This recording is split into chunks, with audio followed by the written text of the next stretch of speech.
My name is Dr. Michael Lechuga, and I'm a professor at the University of New Mexico in the Communication and Journalism Department. I'm also the founder of the Multi-User Virtual Environment Lab, or the MOVE Lab. At the MOVE Lab, we take approach to extended reality media a little bit differently. We challenge the idea that extended reality and new media isolates us. In fact, we try to prove that it has a capacity to bring us closer to one another and closer to the natural world. The MOVE Lab is founded on some basic principles that we take from indigenous environmental theories and from feminist theories to think about the environment in a little bit different way. We believe that as users interact with the environment, as they make decisions to benefit the environment, just like in the natural world, we build stronger bonds with one another. This is a principle that we test in all of the experiences designed in the MOVE Lab. In our pilot study, Reconnections is no different. Reconnections asks a very simple question. Is it possible to build social connection when you don't actually see or talk to anybody? We think the answer is yes. In fact, Reconnections builds an entire virtual island in which users will move through in order to do just that, to try to find one another's traces as they build collaborative environments together.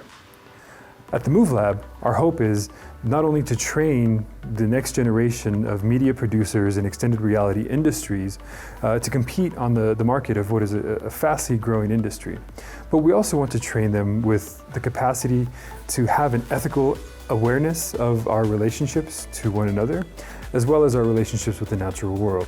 For us, this makes the MOVE Lab different from any other laboratory in the United States. We build in an ethical principle into the ways that our students will be programming the future of extended reality. We applied insights from indigenous ways of knowing to the design of the virtual environment. For example, players are faced with a choice to either act in ways that benefit themselves as an individual or benefit the ecosystem and thus the group as a whole. Another design element is that players will be unable to see each other's avatars.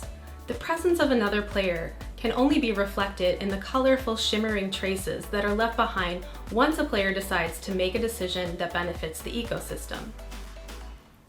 Through these design decisions, we've created an opportunity to reflect on our legacy as humans beyond our individual selves, asking, what do we leave behind for others to interact with?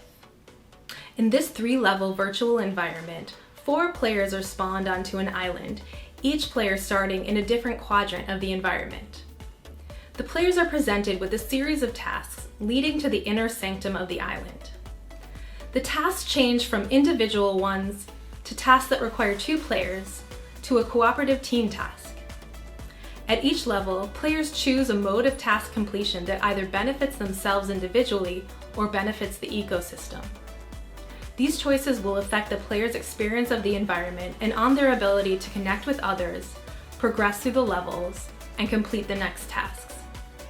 If players succeed in completing all the tasks, the player's floor level in the virtual environment will rise, creating a floating sensation and allowing them to see the entire island and the traces that all 4 have left on the environment.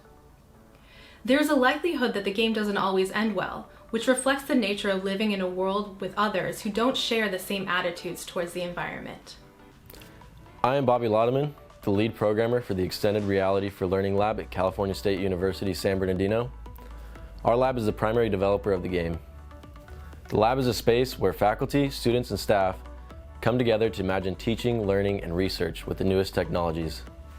Here, we use the Unreal Engine to create VR learning experiences for our campus and our academic partners. The lab employs undergraduate students under my direction for every game development project. Students learn from the lab team, from each other, and from faculty members who do research in the lab.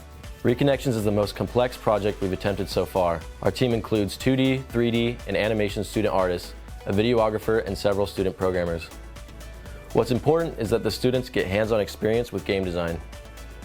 I have the students all work together on these projects and collaborate often so that students from every discipline get to see the workflow of the other members of the team. This gives them a broad understanding of the game development process so they can be better prepared to handle issues when merging each other's changes. The students learn by working on something exciting, but also develop their expertise and therefore get an edge on the job market. We meet with the MOVE Lab team every other week to refine the game ideas, discuss the concept art, and demo parts of the game. We are looking forward to having the team of students here and in the Move Lab collaborating remotely on VR game production. As an XReal student, this project has helped me a lot by giving me experience that I didn't have before we started, and it also kind of sets me up for the industry itself. It kind of guides me through the processes of how stuff is done, and also just gives me stuff to put on my portfolio and resume as well. Working on the Reconnections project was beneficial because we learn all of these things in our computer science classes, but we don't really see how they apply, and they don't really cover everything. So working on this project, I was able to work with a game engine such as Unreal, and working on particle systems, learning about networking, the user experience. There's just a lot that I wouldn't have thought about just sitting in class, and I was able to apply it to an actual project.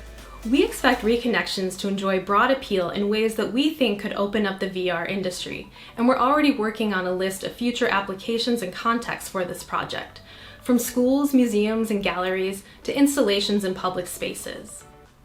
While the diversity of applications for VR has expanded its use across demographics, this isn't necessarily reflected in an account of who is making these environments.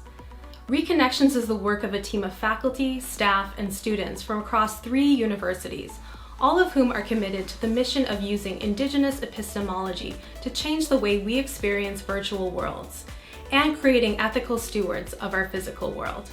Reconnections hopes to change the way users of virtual technologies interact with their virtual environments, hopefully learning lessons about ways we can interact differently with our natural environments. We're hoping that Reconnections can be part of school curriculums, museums, or even like media literacy programs at universities. So it's something that we hope will reach a large number of people, ultimately with the goal of changing people's attitudes towards the natural world.